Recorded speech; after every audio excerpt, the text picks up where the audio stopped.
Saudara, Wilayah Hukum Polresta Banda Aceh akan melaksanakan sosialisasi kepada masyarakat seiring maraknya kasus kekerasan terhadap anak dan orang tua yang terjadi di Kota Banda Aceh dalam 2 bulan terakhir. Hampir semua kasus berujung ke ranah hukum.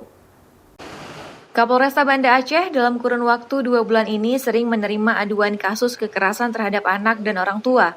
Bahkan dalam beberapa kasus yang ditangani merupakan kasus pembunuhan yang melibatkan anak.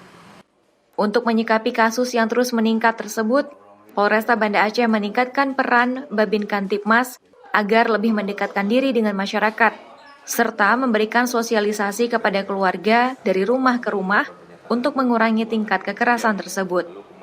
Kekerasan terhadap keluarga atau anak atau orang tua yang ada terjadi dalam lingkungan keluarga, tentunya ini kita juga memprihatinkan ini. Supaya segala sesuatu yang mungkin terjadi betul-betul dilihat secara benar, jangan karena emosi.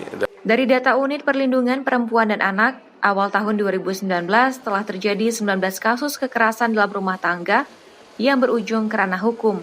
Namun masih banyak kasus kekerasan yang tidak dibawa ke ranah hukum karena takut dan tidak dilaporkan, karena pelaku yang rata-rata merupakan anggota keluarga sendiri. Syahril, Kompas TV, Banda Aceh.